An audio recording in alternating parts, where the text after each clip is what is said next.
Hola, nosotros somos estudiantes de la carrera de médico cirujano y partero de la Universidad de Guadalajara. Y como viste por el título de este video, hoy te vamos a hablar acerca de una de las enfermedades más relevantes a nivel mundial, la diabetes y su correcta nutrición. Te invito a ponerte cómodo y continuar con nosotros. Primero que nada, les daremos algunos datos generales y antecedentes sobre la diabetes mellitus.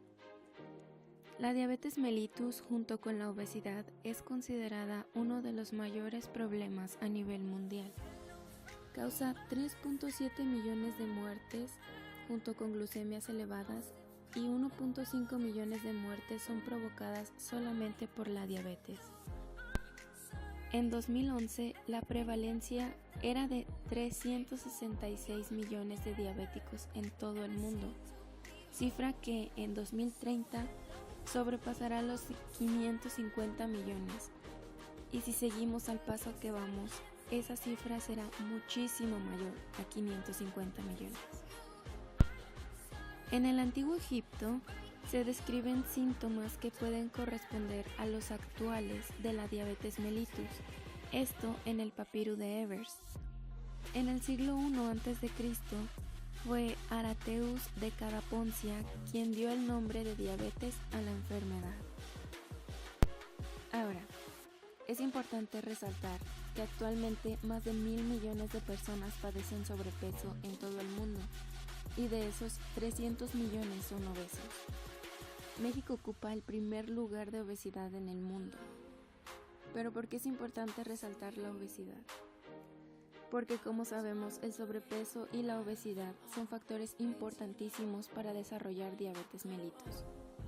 En esta tabla se observan los países con mayor porcentaje de adultos con diabetes mellitus en el mundo en 1995 y un pronóstico al 2025. Como podemos observar, México se encontraba dentro de los 10 primeros lugares en todo el mundo, aunque actualmente posiblemente se encuentre dentro de los primeros 5. Se observa que tenían un pronóstico al 2025 de un total en el mundo de 300 millones de personas afectadas en ese año, pero actualmente hay 422 millones de adultos que tienen diabetes, lo que corresponde a que de cada 11 personas, una tiene diabetes. No se escucha muy grande este número, pero en poco más de 20 años, la incidencia en el mundo de diabetes mellitus ha aumentado un poco más de 300%. Bueno, la diabetes mellitus se define como una enfermedad crónica que aparece cuando el páncreas no produce suficiente insulina o el organismo no utiliza eficazmente la insulina que produce. Como ya lo mencioné, la insulina es una hormona que se libera en el páncreas, específicamente en las células beta de este. La insulina regula el nivel de glucosa en la sangre. Es estimulada por el contenido de azúcar en los alimentos o es inhibida por la falta de alimento en el organismo. Cuando una persona con diabetes no está controlada, esto le genera una hiperglucemia, lo que daña gravemente a muchos órganos y sistemas y provoca lo que conocemos como complicaciones de la diabetes mellitus, lo que en general engloba accidentes cerebrovasculares, ceguera, ataques cardíacos, insuficiencia renal o amputaciones por alguna complicación de alguna infección. La acción de la insulina permite que la glucosa de los alimentos entre a las células. Cuando la producción de esta hormona es insuficiente o no funciona adecuadamente, los niveles de glucosa en la sangre se elevan, causando diabetes mellitus. En esta pequeña tablita se nos muestran los niveles de glucosa recomendados antes de una comida, que sería de 70 a 130, y después de 1 a 2 horas de haber ingerido alimentos, que tendría que ser menor a 180. Niveles fuera de eso se considera como un riesgo o incluso, si son muy elevados, prediabetes o diabetes mellitus. Es importante tener en cuenta, tanto en lo cotidiano como en la práctica médica, que la diabetes mellitus es una enfermedad con predisposición genética. Esto quiere decir que si en tu familia hay una gran incidencia de diabetes, tienes más probabilidades de adquirir diabetes en un futuro que una persona que pertenece a una familia en la que la incidencia de diabetes es muy baja o nula. Como ya se los mencioné anteriormente, la diabetes se caracteriza por una deficiencia de insulina, una resistencia a esta, que es que el organismo no la utilice adecuadamente, o incluso ambas, lo cual se expresa en el cuerpo mediante una hiperglucemia, que es el aumento de la concentración de glucosa en el plasma, y un déficit intracelular de ella. Ahora, es importante resaltar la triada de la diabetes, que es polifagia, poliuria y polidipsia. La polifagia se da por el déficit de glucosa intracelular, que se define como una señal de apetito constante. Este mismo déficit intracelular de glucosa puede causar una cetoacidosis, que es el incremento de la utilización de ácidos grasos como fuente de energía. La poliuria se presenta cuando la hiperglucemia supera el umbral renal de filtración, lo cual hace que se presente una pérdida de glucosa en la orina. Esta glucosa que se excreta acarrea agua. Estos pacientes son pacientes que van muy seguido a orinar. Y bueno, a fin de compensar esta pérdida de líquidos, los pacientes requieren consumir grandes cantidades de líquidos, lo que sería la polidipsia. Es muy importante tener en cuenta estos tres factores que son la polidipsia, la poliuria y la polifagia, que son clave para el diagnóstico de la diabetes mellitus. En este esquema se presentan los eventos que se dan por la falta de la insulina en el organismo. Como ya se los mencioné anteriormente, la falta de insulina hace que la entrada de la glucosa a la célula disminuya. Esta falta de glucosa intracelular produce ese constante sentimiento de apetito, lo que se define como polifagia. Por otro lado, se da una hiperglucemia extracelular, lo que conduce a una glucosuria, que se define como la excreción de glucosa en la orina, lo que causa la poliuria, y se da pérdida de agua y electrolitos. Por otro lado, se da la deshidratación intracelular, lo que causa la constante necesidad de ingerir líquidos, que es la polidipsia. Ahora, del otro lado, la baja utilización de la glucosa causa un aumento en la gluconeogénesis y un aumento en la lipólisis, lo que causa cetosis. Todos estos eventos llegan al mismo punto, que es la deshidratación extracelular, lo que causa hipotensión, taquicardia e incluso choque. A continuación les presentaremos los diferentes tipos de diabetes. Primero, pues la diabetes mellitus tipo 1. Esta suele aparecer en personas menores de 30 años, pero simplemente es un dato estadístico, no es una regla. Puede aparecer también en personas mayores. Representa el 10% de los casos de diabetes mellitus aproximadamente, y en este caso es importante resaltar que este tipo de diabetes no se puede prevenir, ya que es una enfermedad autoinmune. Esta enfermedad causa la destrucción de las células beta, las cuales, como ya se los mencioné anteriormente, son las productoras de la insulina. Y bueno, por esta misma destrucción de las células, estos pacientes producen nada o muy poca cantidad de insulina, lo que los hace insulinodependientes. ¿Qué quiere decir esto? Que el paciente debe estar administrándose diariamente insulina. Estos pacientes deben tener un control diario de glucemia y bueno, a diferencia de la diabetes mellitus tipo 2, en estos pacientes no se presentan alteraciones cutáneas.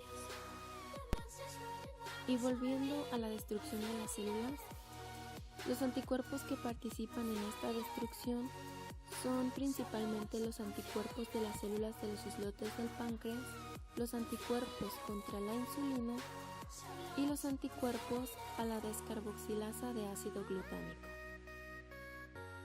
Ahora bien, vamos a hablar de la diabetes tipo 2. Esta diabetes representa el 80% de todos los casos. Es una enfermedad progresiva que en la mayoría de los casos se inicia años antes de ser diagnosticada. Los factores de riesgo para padecer diabetes tipo 2 son genéticos y ambientales. La diabetes mellitus puede ocurrir en tanto personas obesas con sobrepeso y personas no obesas. En la mayoría de los casos de diabetes tipo 2 es el resultado de la resistencia a la insulina y la falla de las células beta pancreáticas, pero no se ha establecido el papel de cada uno de estos factores en el desarrollo de esta enfermedad. La diabetes gestacional se define como un estado de intolerancia a la glucosa que se inicia durante el embarazo. La prevalencia de diabetes gestacional ocurre de 1 a 14% de los embarazos. En México se ha informado que los adolescentes embarazadas pueden tener mayor prevalencia de diabetes gestacional que las adultas.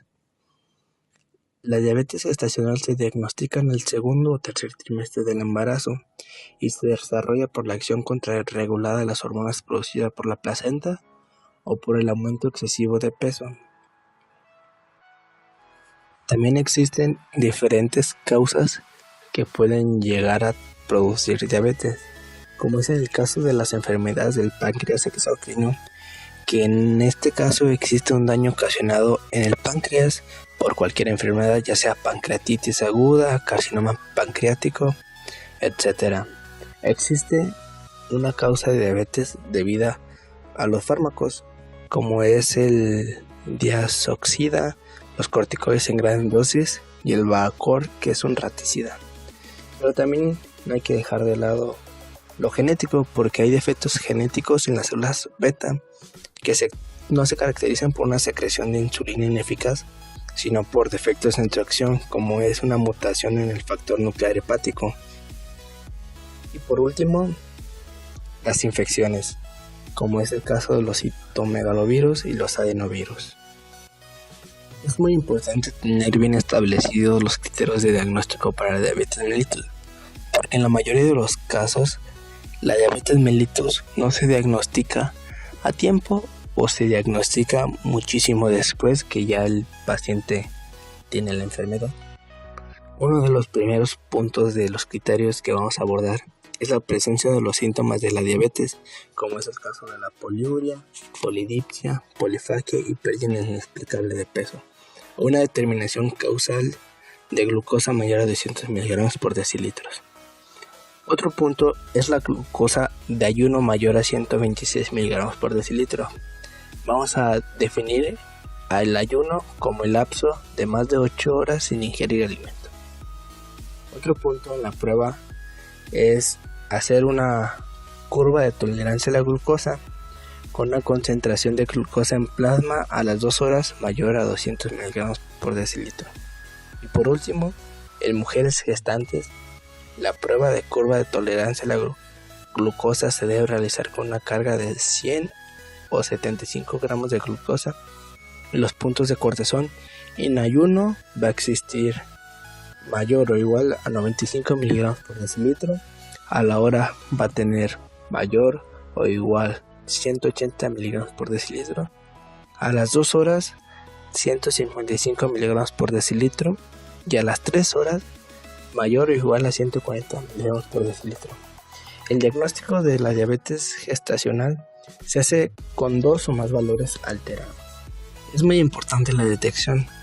Como ya se mencionó anteriormente, en la mayoría de los casos la diabetes se diagnostica cuando ya existe una complicación o en una etapa avanzada de la diabetes mellitus.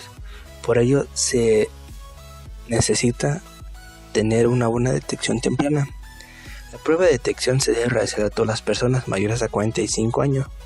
Si este resultado es normal, se debe repetir cada 3 años. o incluso en sujetos menores de 45 años, el examen se debe efectuar si existe sobrepeso. Esto quiere decir un índice de masa corporal igual o mayor a 25. Y en niños y adolescentes se debe realizar una prueba de tamiz, glucosa en ayuno, si el índice de masa corporal es mayor o igual al percentil 85 del esperado de la edad del sexo. Todo esto es de suma importancia, porque así se hace una detección temprana, se pueden evitar todas las complicaciones que puede llevar a cabo esta enfermedad. Cabe destacar la alteración de la homeostasia de la glucosa. La importancia en estas alteraciones es que se ha demostrado que las personas con intolerancia a la glucosa postprandial están en mayor riesgo de padecer diabetes mellitus tipo 2 y enfermedades cardiovasculares. Esto señala a la prediabetes. Existe un deterioro en la homeostasia que va a incluir la normalidad de la glucemia en ayunas y la intolerancia a la glucosa postprandial. El síndrome metabólico es, a su vez, factor de riesgo para desarrollar diabetes mellitus y enfermedad cardiovascular. Existen criterios de diagnóstico para este síndrome y se va a requerir tener 3 o más de los siguientes. Los factores de riesgo que se miden es la obesidad abdominal. Esto se va a medir con la circunferencia de la cintura. En hombres va a ser mayor a 102 centímetros y en mujeres mayor a 88 centímetros. Se van a medir los triglicéridos, que van a ser mayor o igual a 100 miligramos por decilitro. Por otro lado, el HDL colesterol en hombres va a ser menor a 40 miligramos por decilitro y en mujeres menor a 50 miligramos por decilitro. La presión sanguínea va a ser mayor o igual a 130/85 milímetros de mercurio. Y por último, la glucosa en ayunas va a ser mayor o igual a 110 miligramos por decilitro. Ahora es tiempo de hablar acerca de las consecuencias del descontrol metabólico, el cual espero ahora les quede muy claro después de oír las explicaciones de mis compañeros Susana y Amaury a lo largo de este tema. Cabe aclarar que no siempre se necesita la existencia de un descontrol metabólico persistente para que se lleguen a desarrollar algunas de las complicaciones que a continuación enlistaremos. Sin embargo, la presencia de este desequilibrio favorece su aparición temprana. Como un primer ejemplo, tenemos el daño vascular causado por una hiperglicemia sostenida, la cual, siendo fieles a lo que dice Casanueva en el libro Nutriología Médica, causa un incremento del óxido nítrico, y esto a su vez un desequilibrio que termina en el daño de las células endoteliales. Sin embargo, en otras fuentes se menciona de manera contraria, es decir, que la hiperglicemia causa una disminución de vasodilatadores como el óxido nítrico y un aumento de vasoconstrictores como la endotelina, lo que sigue siendo un desequilibrio que finaliza dañando las células endoteliales y traduciéndose en daño vascular.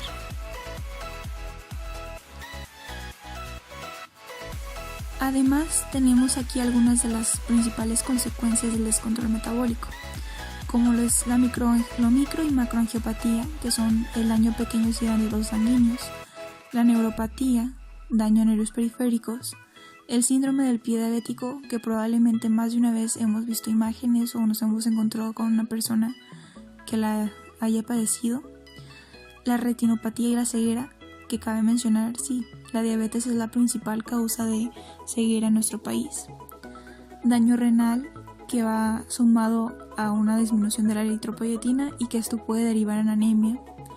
Hígado graso, infartos, apoplegias, trastornos de la circulación, polineuropatía, estos los cuales son sumados la respuesta al por qué pierden la sensibilidad de extremidades muchos de estos pacientes y por qué terminan dañándose y produciendo pie diabético. Esto porque además de que no tienen sensibilidad, tienen una dificultad para la cicatrización que está vinculada a un trastorno de su colágeno. Podremos entonces darnos cuenta que en la diabetes existen multitud de círculos viciosos. Por ejemplo, aquí tenemos uno, que es la relación entre la resistencia a la insulina, la diabetes y la enfermedad cardiovascular. Si lo vemos aquí, la resistencia a la insulina nos produce una respuesta insuficiente de insulina, lo que da diabetes tipo 2 y puede dar una enfermedad cardiovascular. Por el otro lado, la resistencia a la insulina crea una hiperinsulinemia compensatoria, lo que deriva en síndrome metabólico, y ese síndrome metabólico tanto puede causar diabetes tipo 2 como enfermedad cardiovascular. Y ahí tenemos nuestro circulito. De cualquier manera te lleva a enfermedad cardiovascular. Ahora vamos a hablar un poco acerca de los principios generales del manejo. Esto de manera básica va a tomar en cuenta que es una enfermedad crónica y al ser incurable requiere un control constante. Y para esto hay que hacer completos cambios en el estilo de vida. Todo de manera integral, de manera que no se puede realizar un cambio solo en alguno de los aspectos. Hay que hacerlo en todo, en el plan de alimentación, en la actividad física, en la supervisión de los propios niveles de glucosa. Ahora sí que hay que aprender acerca de esta enfermedad, no solamente medio saber qué es lo que pasa, hay que tener una educación correcta, el apoyo psicosocial e incluso apegarnos completamente a los fármacos que debemos tomar. Como les digo, esto debe realizarse de manera integral. No se puede tomar como de hoy sí voy a llevar una dieta sana, mientras que no la vuelva a tomar hasta un mes después. Hoy sí voy a hacer actividad física, cuando no lo voy a volver a hacer hasta la otra semana tal vez. Ahora sí que hay que tomar en cuenta que esta enfermedad va con nosotros, así que el cambio en el estilo de vida también tiene que ir con nosotros de por vida. Para el correcto manejo de la diabetes, nos encontramos con dos principales ejes de metas. El primero, controlar la glucemia, la lipemia y la tensión arterial. Y el segundo, prevenir, retrasar o eliminar las complicaciones micro y macrovasculares. Todo esto con el fin, en resumen, de mantener un equilibrio de la glucemia, reduciendo los periodos de hipo e hiperglucemia. Hablando del manejo y de la importancia del control, tenemos controles con diferente temporalidad. Diariamente hay que checar la glucosa, también cetonas, y esto es en orina y sangre. Sin embargo, cuando revisan la glucosa de algunos pacientes, esos pueden llegar a ser trampa controlando su glucosa para el día de la revisión. ¿Y cómo nos damos cuenta si nuestro paciente nos está mintiendo? Esto a través de la prueba de hemoglobina glucosilada, esta prueba nos da un promedio de los niveles de glucosa que ha tenido el paciente en los últimos 2 o 3 meses. Después, tenemos que en cada consulta hay que revisar la tensión arterial y semestralmente la concentración de lípidos. Todos estos de manera integral y sin dejar ninguno de lado, ya que son muy importantes para el tratamiento de nuestro paciente. En cuanto a las metas que tiene que haber en este control, vamos a encontrar que es importante que la hemoglobina glucosilada se mantenga en menos de 7% o como máximo 7%, que la glucemia en ayuno postprandial y antes de dormir en sangre estén menor a entre 180 y 120, menor a 150 y entre 100 y 140 respectivamente. Después, que la tensión arterial se mantenga por debajo de los 130/80 milímetros de mercurio y el colesterol, el de los lípidos, las lipoproteínas de baja densidad estén, o mejor conocidas como las malas, estén en menos de 70 a 100 miligramos por decilitro, mientras que las de alta densidad se encuentren a más de 55 miligramos por decilitro en mujeres y a más de 45 miligramos por decilitro en hombres. Por último, que las triacilgliceroles en ayunas estén por debajo de 150 miligramos por decilitro. Ahora pasamos al plan de alimentación. Como les dije, esta es una parte integral de los cuidados y el manejo del diabético. Sin embargo, es algo muy complicado para cualquier persona cambiar por completo su forma de alimentarse. Por tanto, requiere un gran esfuerzo y necesita de la motivación y el apoyo tanto de su familia como de especialistas, los cuales van a ser principalmente nutriólogos. Este plan de alimentación debe ser individual y tiene que estar enfocado a contribuir en la educación del paciente acerca de su enfermedad. Tiene que aprender qué es lo que le hace bien y qué es lo que debe evitar para evitarse problemas, como vaya la redundancia. Los principales objetivos de la dieta van a ser sobre la glucosa, el colesterol y los triglicéridos, los cuales se tienen que mantener en óptimas cifras, y ya las mencionamos hace un momento. Generar horarios regulares para la alimentación, esto principalmente por los diabéticos tipo 1, ya que si no se alimentan con un horario establecido pueden fácilmente llegar a hipoglucemias. También tiene por objetivo tomar en cuenta las preferencias y la forma de vida del paciente. No es lo mismo una ama de casa que alguien que se la va a pasar trabajando largas jornadas en su oficina y va a sentirse estresado. Ahora sí que hay que tomar en cuenta esas diferencias y ver qué es lo que se designa para la alimentación de uno u otro. También en caso de pacientes con obesidad o con infrapeso, hay que buscar llegar a la meta o mantener un peso adecuado, y esto reduciendo, aumentando, bajando el consumo calórico. Sobre todo, todos estos hay que estar tomando siempre en cuenta el bienestar general del paciente. Vigilar un crecimiento adecuado. Algo que me pareció muy interesante es que a lo largo de la historia ha habido cambios en las recomendaciones del aporte de energía para las personas que tienen diabetes. Por ejemplo, en los años 30 tenían un alto porcentaje de lípidos, 69% en cuanto a lípidos, 14% en carbohidratos y 17% en proteínas.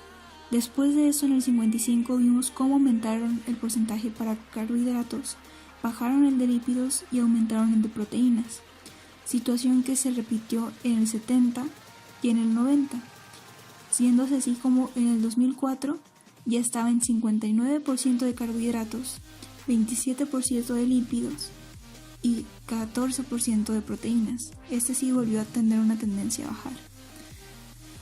Ahora vemos que en la actualidad la OMS recomienda unos porcentajes entre 55 y 75% para hidratos de carbono, 15 a 30% en lípidos y 10 a 15% en proteínas.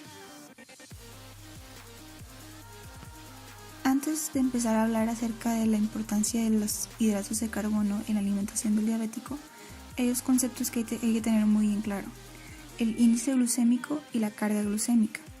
Primero, ¿qué es? El índice glucémico es una clasificación de carbohidratos en una escala de 0 a 100 según la medida en que aumentan los niveles de azúcar en la sangre o glucosa después de comer. Los alimentos que tienen un valor de índice glucémico son aquellos que contienen carbohidratos, como las frutas, los cereales, tubérculos, leguminosas, lácteos, azúcares, verduras, etc., etc., etc. Si nos damos cuenta, hay una clasificación aquí en la que va de bajo, moderado a alto. Aquellos alimentos que tienen un índice mayor a 70 se consideran de índice glucémico alto. Entre 56 y 69 de índice glucémico moderado y de menos de 55 un índice glucémico bajo. Este se calcula como un indicador en el que se hace una comparación, como les digo, en el aumento ingerido por tal alimento y la glucosa. Como tal, la glucosa se calcula como el 100% y el alimento va a tener un porcentaje, ahora sí, como decía, entre 0 y 100. ¿Para qué nos sirve? Pues esta herramienta será muy importante para mantener los niveles de azúcar en sangre en equilibrio cada vez que comemos. Y esto nos ayuda a la hora de elegir nuestros alimentos para que consideremos seleccionar aquellos con un índice glucémico más bajo o moderado y combinar nuestros alimentos de índice glucémico alto con alimentos de índice glucémico bajo. Esto para evitar los picos de glucemia o una hiperglucemia. La cantidad de alimento que se ingiere es el principal determinante en la elevación de azúcar después de que comemos. Por lo tanto, también es importante que conozcamos el concepto de carga glucémica.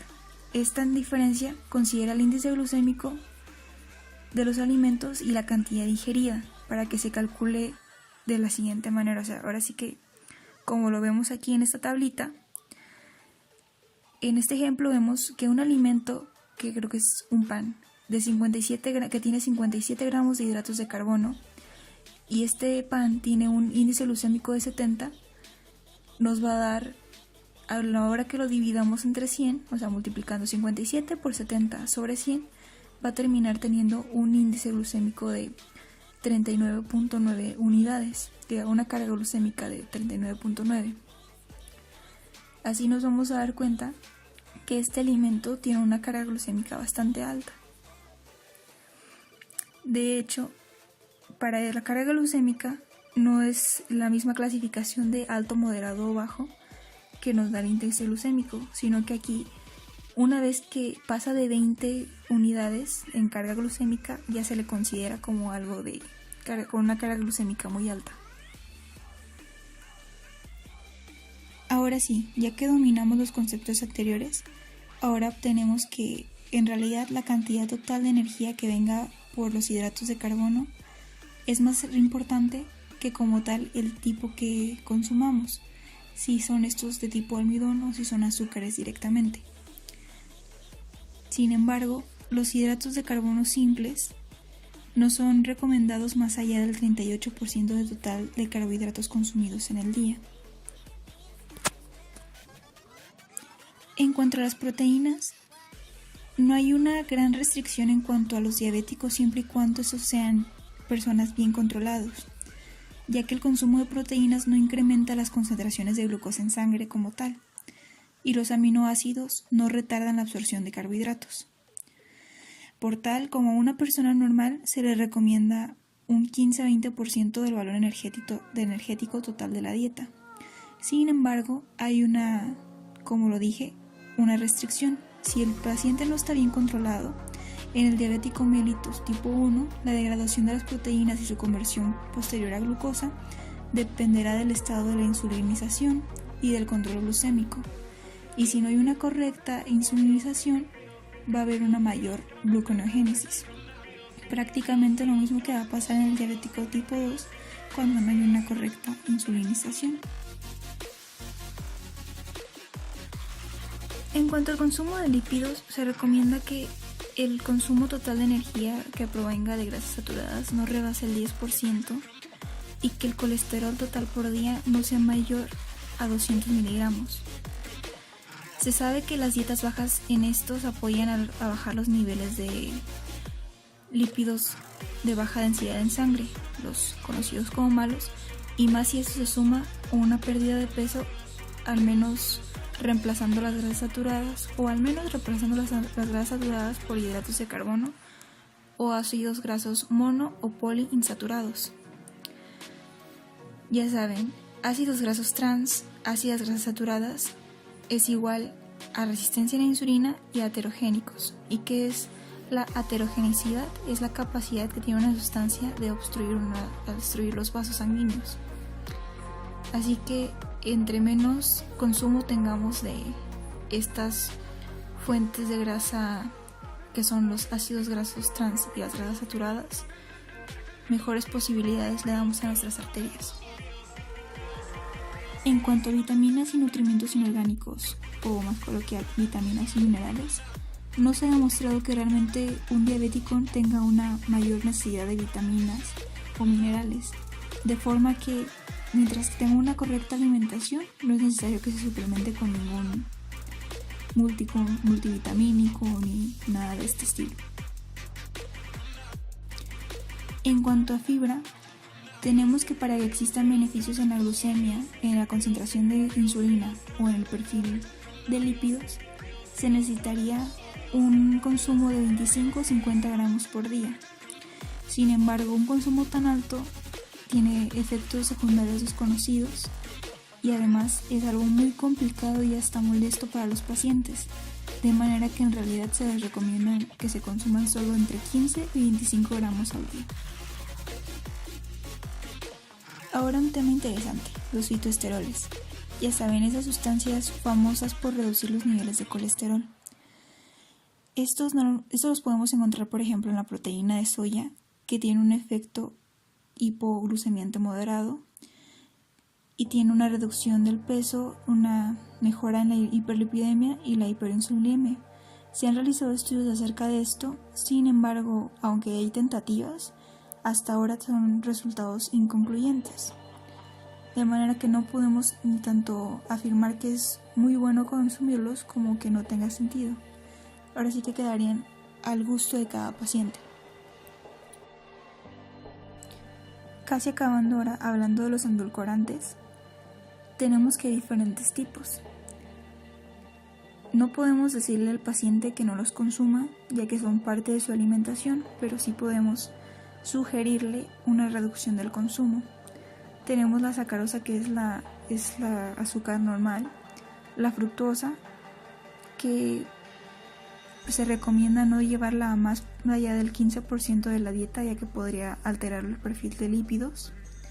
Los alcoholes de azúcares, que yo, de estar presente así cara a cara con ustedes, les preguntaría si los conocen, y me gustaría que no respondieran nada algo así como que son bebidas alcohólicas endulzadas, sino que los alcoholes de azúcares es un tipo de azúcar reducida en calorías y que por tanto es más recomendable para cualquier paciente. Pero bueno, continuando, también tenemos los endulcorantes sin un aporte de energía, como sacarina, aspartame, acetilofame y sucralosa,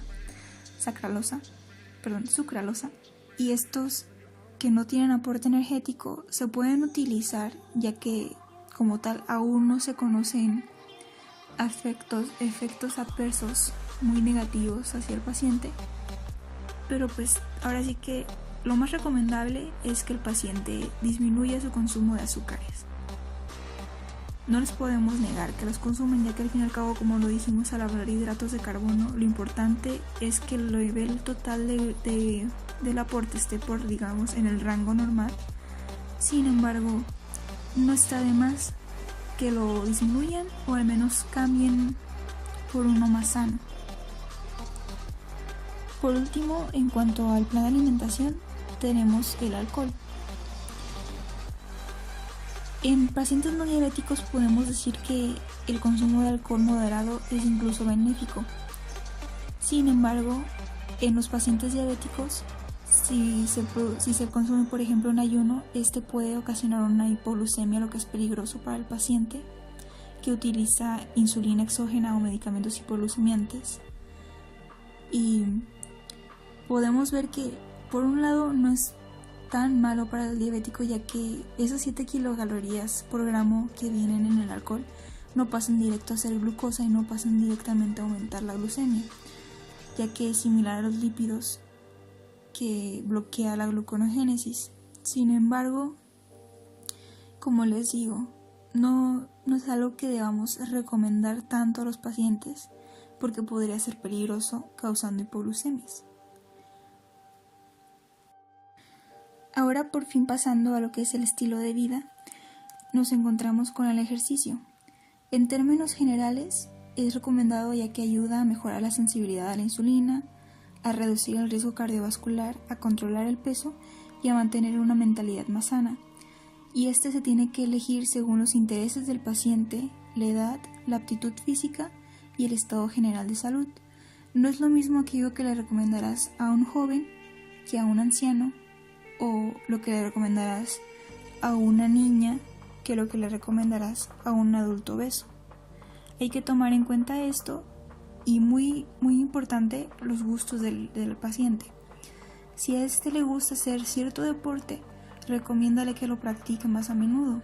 Así te evitas que se vea frustrado por realizar una actividad física que no le gusta y tienes mayor posibilidad de que éste tenga un resultado positivo en cuanto a la realización de ejercicio.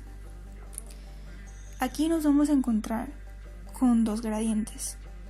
Para el paciente con diabetes mellitus tipo 1, puede ser que el ejercicio resulte en varias ocasiones como algo negativo. Ahora sí que hay que tener más cuidado con él, ya que puede causar grandes aumentos de la glucosa plasmática y de la concentración de cetonas, volviéndolo peligroso para el paciente. Sin embargo, en un paciente tipo 2, esto es completamente benéfico, ya que el control de la glucemia mejora con el ejercicio por una menor resistencia a la insulina y un aumento de la sensibilidad a esta.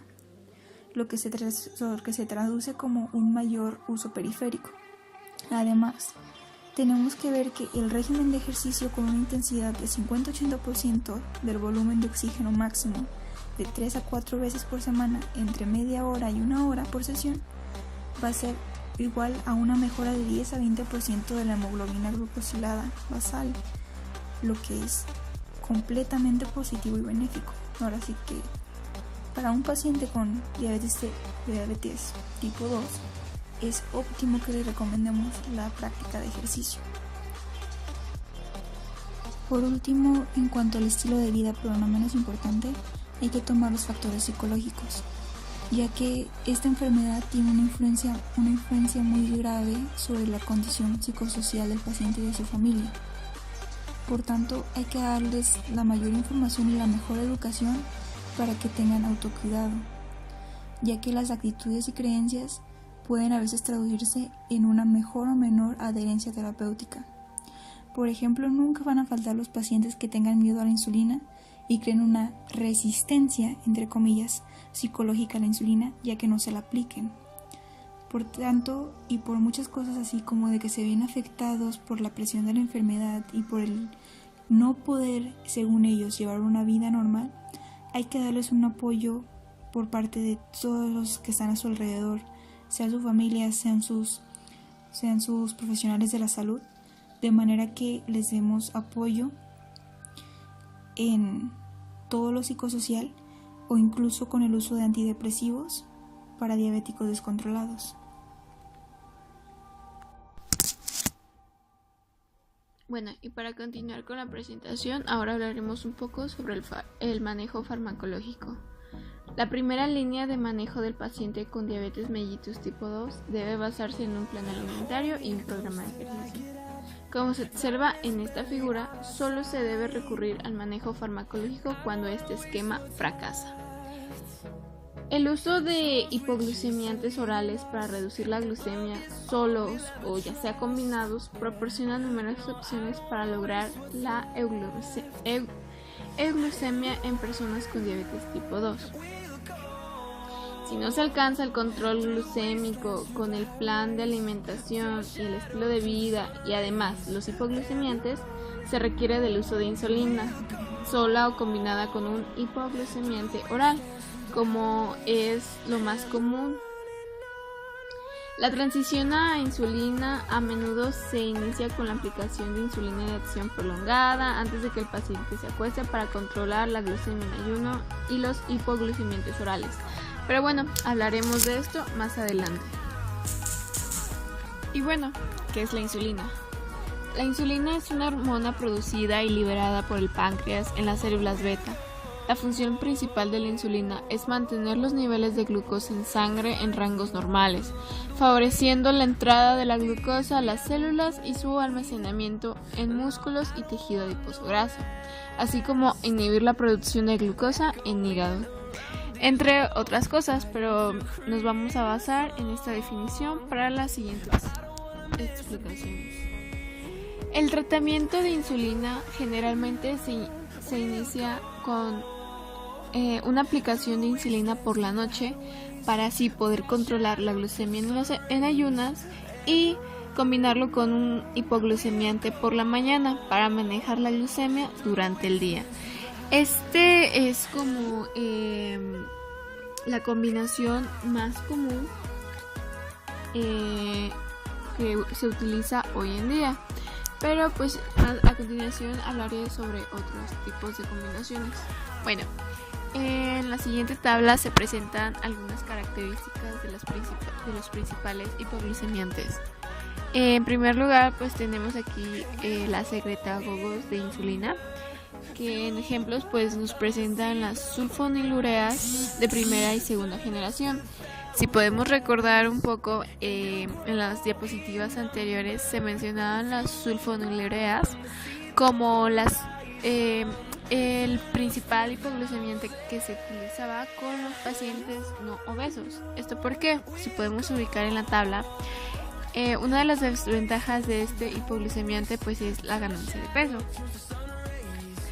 Otro hipoglucemiante muy importante pues son las bioanidas, donde en ejemplos nos manejan la metformina, que es muy bien conocida aquí en México, ya que es el hipoglucemiante más recetado. En mecanismos de acción podemos ver que inhibe la producción hepática de glucosa y además disminuye la resistencia de la insulina. Además, en algunas ventajas pues es de que no se acompaña de reacciones hipoglucemiantes como lo hace la sulfonilurea. Además, en ventajas también tenemos que mejorar la hiperlipidemia y ligera la disminución de peso cuando comienza el tratamiento. Algunas de sus desventajas es que pues hay cierto malestar gastrointestinal, dolor abdominal, náuseas, diarrea, casi hasta el 50% de los pacientes. Algunas de las circunstancias donde se requiere el empleo de insulina en la diabetes mellitus tipo 2, es la falta de control con administración de hipoglucemiantes orales. Llega a un cierto punto donde los hipoglucemiantes orales no van a ser suficientes para mantener la normoglucemia en nuestros pacientes. 2, son los periodos de lesión aguda, las infecciones o tratamientos quirúrgicos, el embarazo, que más adelante les hablaremos sobre las complicaciones de los pacientes con diabetes cuando se embarazan, las alergias y las reacciones serias a las sulfonilureas. Las dosis de insulina de la hora de la comida son ajustadas de acuerdo con la cantidad de hidratos de carbono que contengan los alimentos que consumimos. La proporción de insulina e hidrato de carbono puede ser establecida por la persona para que tome las decisiones en cuanto a la cantidad de insulina que se debe inyectar a la hora de la comida. La dosis de insulina basal o de fondo es la cantidad de insulina requerida en el estado post-absortivo para contener la salida de glucosa endógena a partir del hígado. La insulina basal también limita la lipólisis y el exceso de flujo de ácidos grasos libres al hígado. El tipo y tiempo de los regímenes debe de ser muy específico para cada individuo, a partir de los hábitos de alimentación y ejercicio, así como de los niveles de glucosa en sangre.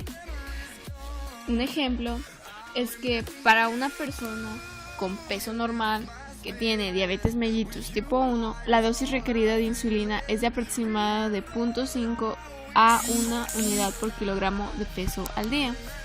Y en esta diapositiva representamos los tipos y tiempos de acciones de las insulinas. Pero recordemos que de acuerdo al origen, la pureza, la concentración y la duración del efecto, las insulinas van a tener la siguiente clasificación. Una son las insulinas de acción ultra corta, donde vamos a tener al Lispro y el Aspart. Otras son las rápidas, donde podemos ubicar a las insulinas regulares, a las intermedias, donde tenemos a las basales, las de acción prolongada, como están la ultralenta, la ultra larga, que también podemos llamar glargina, ultra larga de Timir, entre otros ejemplos. Las insulinas de acción ultracortas se emplean como insulinas de bolo, o sea, que se dan a la hora de la comida. Son análogos de insulina que difieren de la insulina humana en secuencia de aminoácidos, pero se unen a los receptores de insulina y de este modo funcionan de forma similar a la insulina humana. De hecho, se espera que en el futuro la insulina administrada por vía pulmonar, que también se puede conocer como la insulina inhalada, también podrá ser utilizada como insulina de bolo. La insulina glargina es la insulina de más reciente aparición en el mercado. También es un análogo de insulina.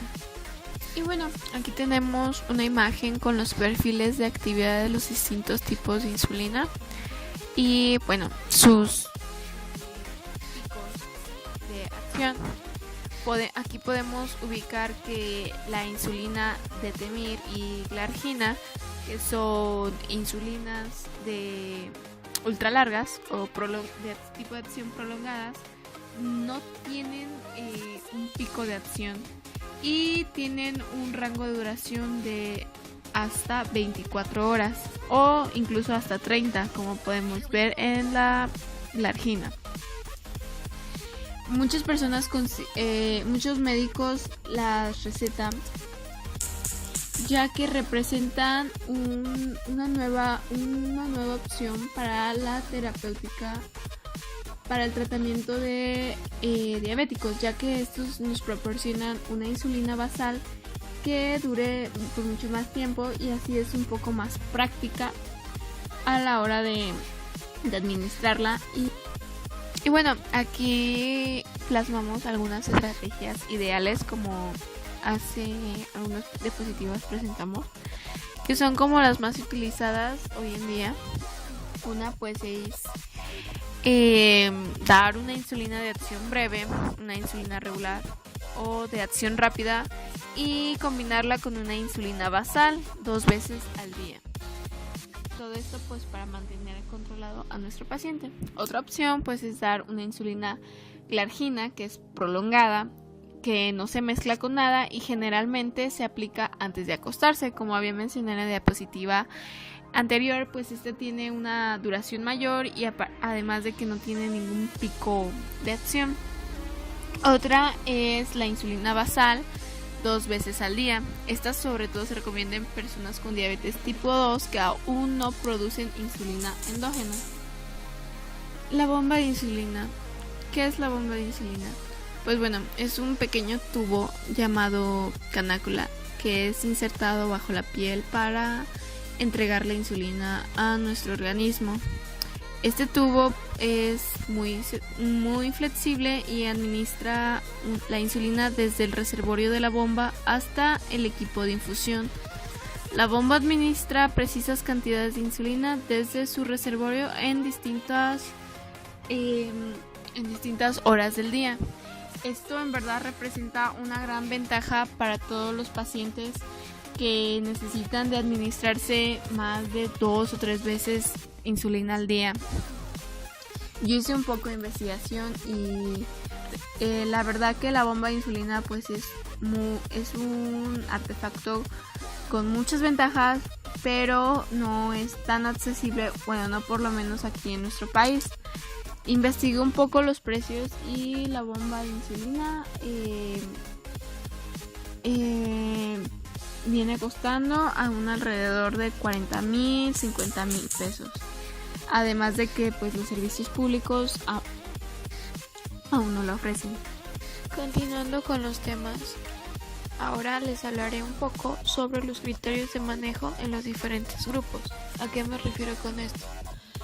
¿Qué se debe hacer y cómo se debe hacer para el control de la diabetes en los diferentes tipos y edades? Bueno, en esta diapositiva puse una tabla donde hablamos sobre el manejo de la diabetes tipo 1 en niños y adolescentes. Debemos de tener en cuenta que pues la principal meta es pues mantener un crecimiento y desarrollo lo más normal posible. Entre las posibles causas de un aumento deficiente de peso, insuficiencia en crecimiento lineal está pues el descontrol glucémico, la insulina inadecuada y la restricción excesiva de energía. La ganancia excesiva de peso se puede deber a un sobreconsumo de energía o al exceso de la insulina. Otras causas son pues la menor actividad física y el hipotiroidismo acompañado por un crecimiento lineal deficiente. Los niños con diagnóstico reciente de diabetes a menudo presentan pérdida de peso, hambre y por ello pues el plan de alimentación inicial debe de ser muy rico para aportar así la energía necesaria.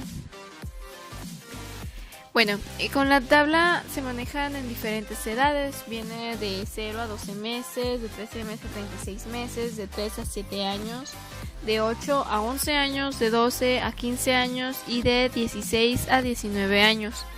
Tenemos que los principales hitos del desarrollo normal pues está en los primeros años de vida pues desarrollar vínculos personales con los cuidadores. Además de, a partir de los 3 años desarrollar iniciativas personales y de confianza en sí mismo. Proporcionarle pues al paciente la confianza y esa autoestima para confiar. También pues tenemos que cuando llegan a la pubertad nos debemos de enfocar pues en manejar el cambio de la imagen corporal y pues desarrollar la autoidentidad, además de decidir el camino del desarrollo personal. Entre las prioridades que debemos de tener en los primeros años de vida pues es prevenir y tratar la hipoglucemia. Los niños en los primeros años de vida pues no son tan responsables de lo que comen. Aquí es cuando el cuidador debe de interferir y pues de evitar un estado de hipoglucemia realizando dietas apropiadas para pues el paciente.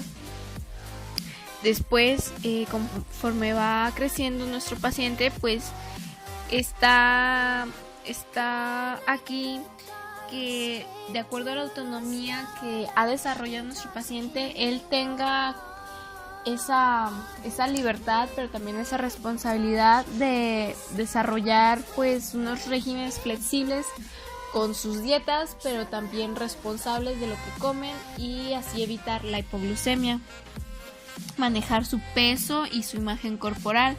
Además de que es muy importante ir integrando poco a poco la diabetes en el estilo de vida, ser conscientes de su enfermedad y aceptarla.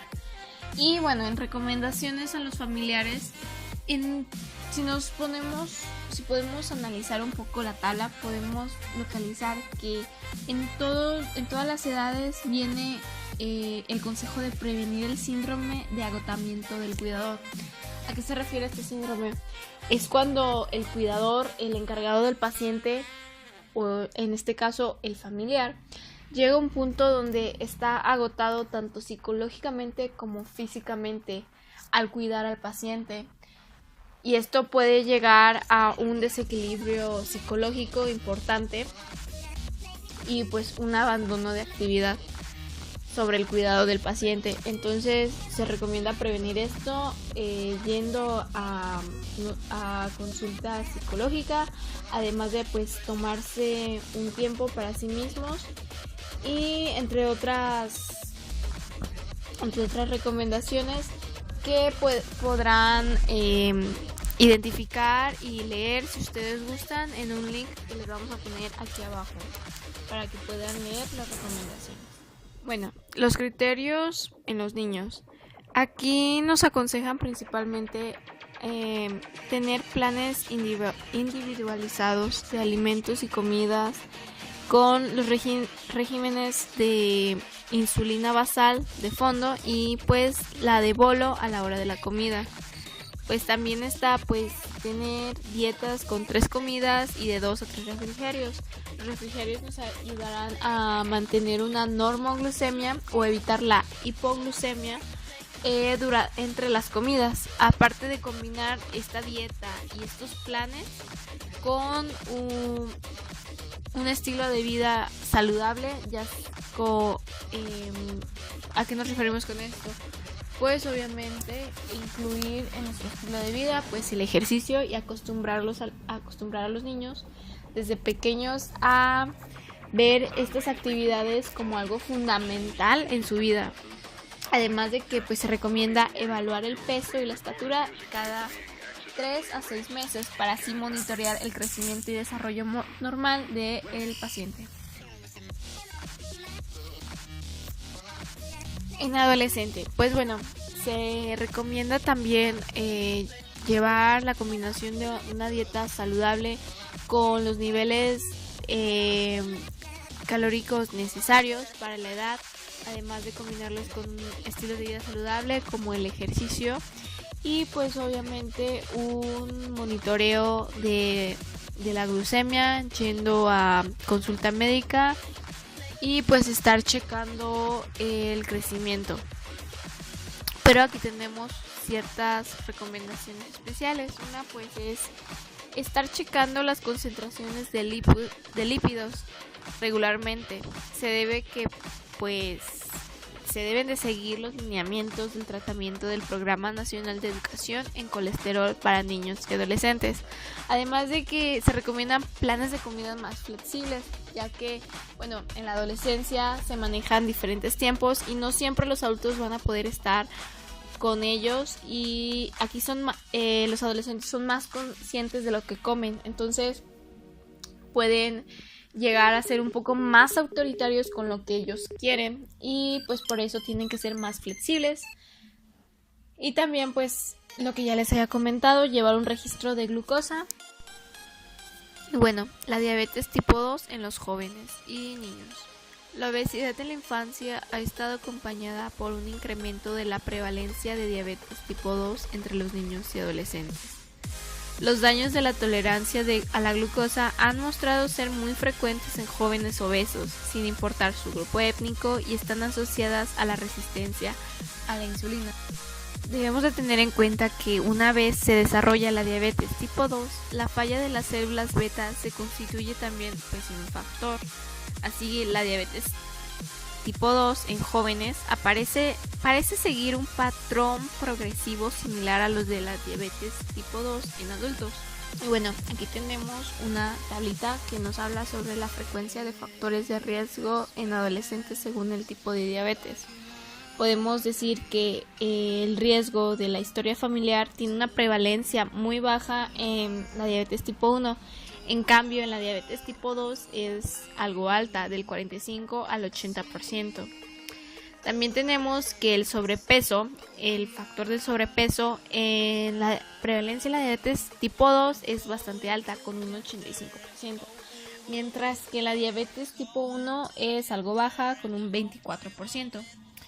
Esta tabla trata de comparar cuáles son los factores más comunes, y esto nos ayuda a la hora del diagnóstico o a la hora de la identificación y diferenciación de estos dos tipos de diabetes. Eso es importante tenerlos en cuenta. Y el tratamiento exitoso del estilo de vida para niños y adolescentes con diabetes mellitus tipo 2 es, en primero, eliminar todos alimentos azucarados, procesados de nuestra dieta diaria, como se muestra en la imagen.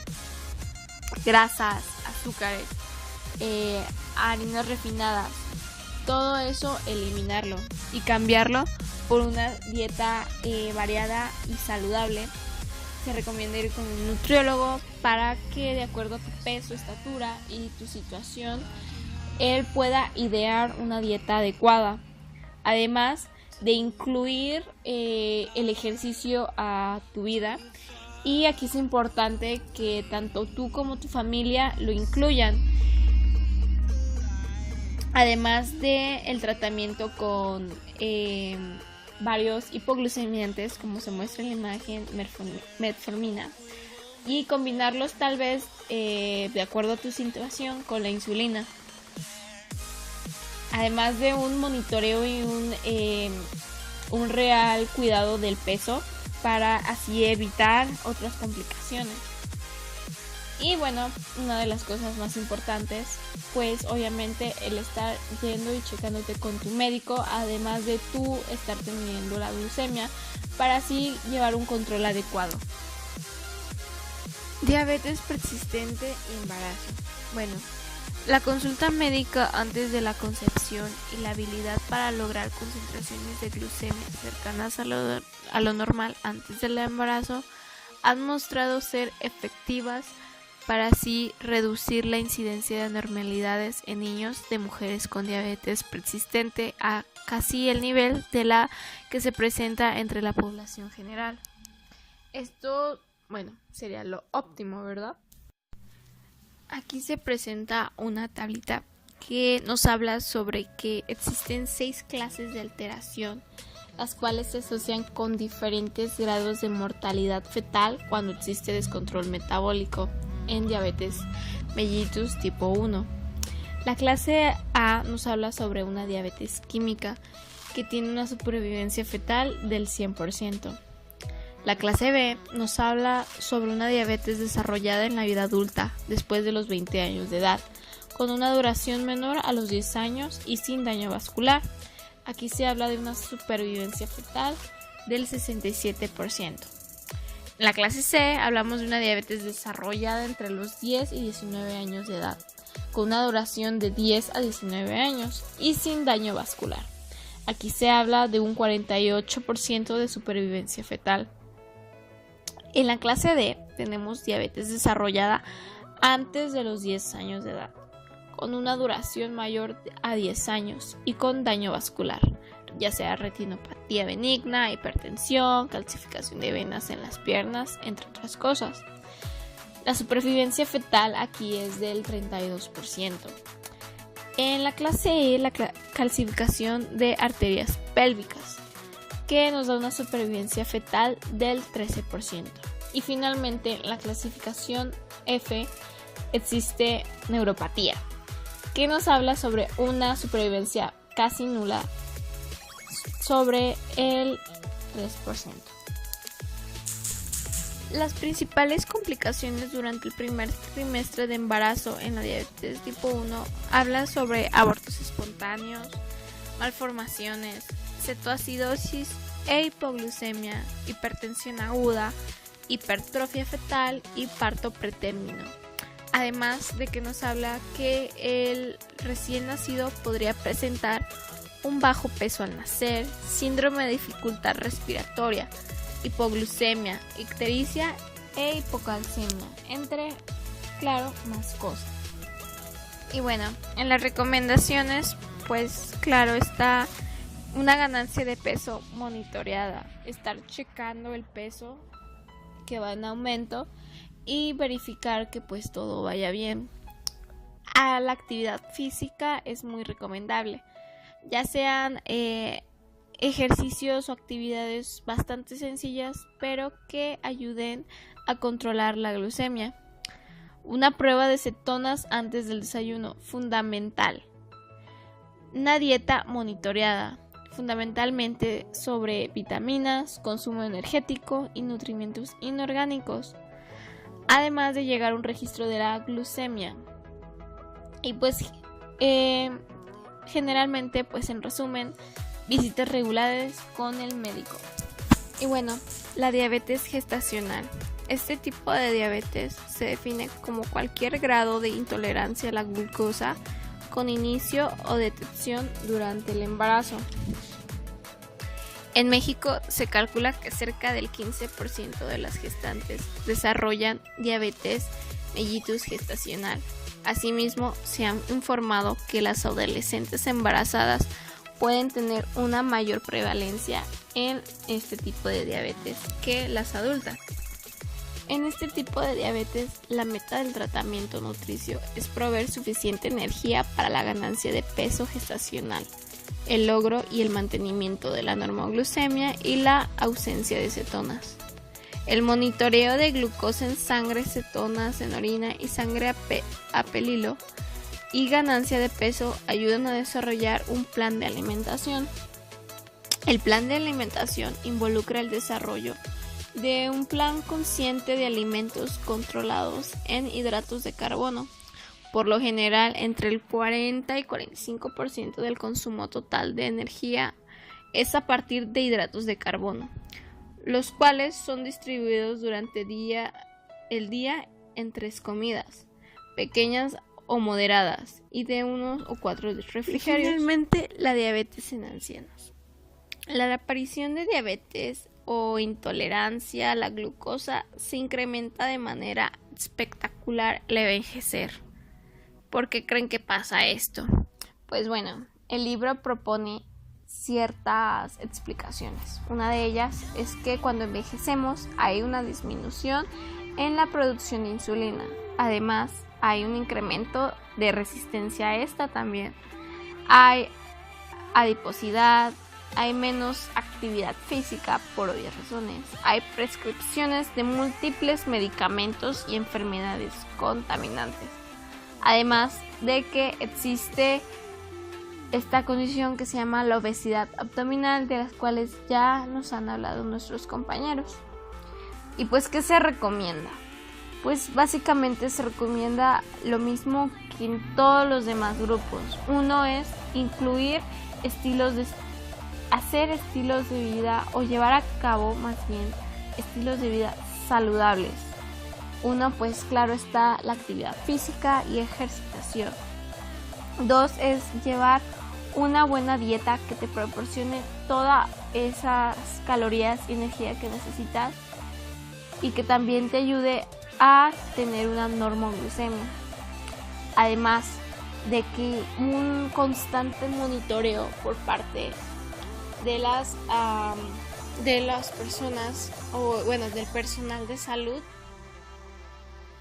Además de que una buena hidratación, como todos sabemos, los ancianos tienden a deshidratarse.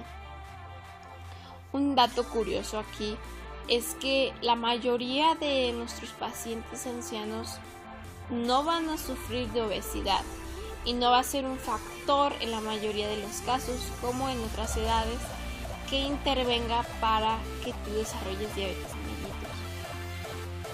Es más común una desnutrición en ancianos que una obesidad, como el equipo anterior nos había explicado.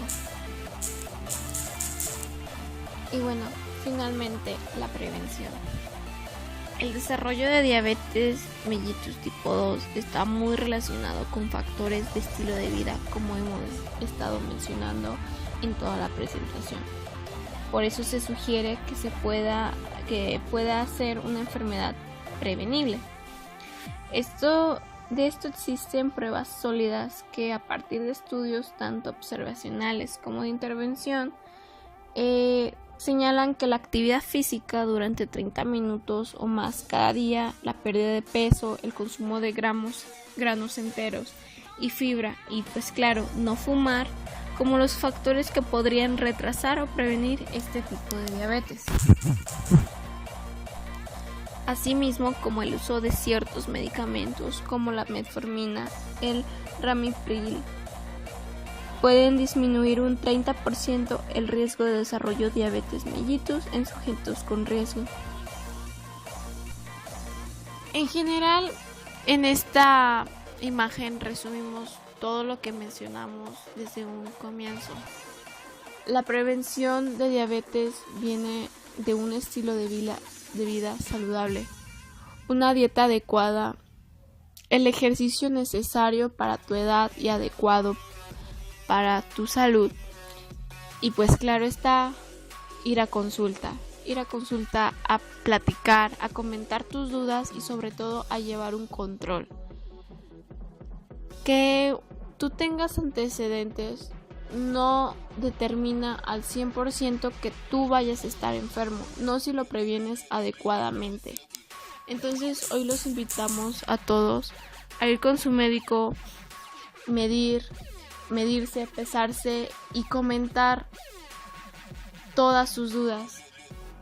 Solo así podríamos prevenir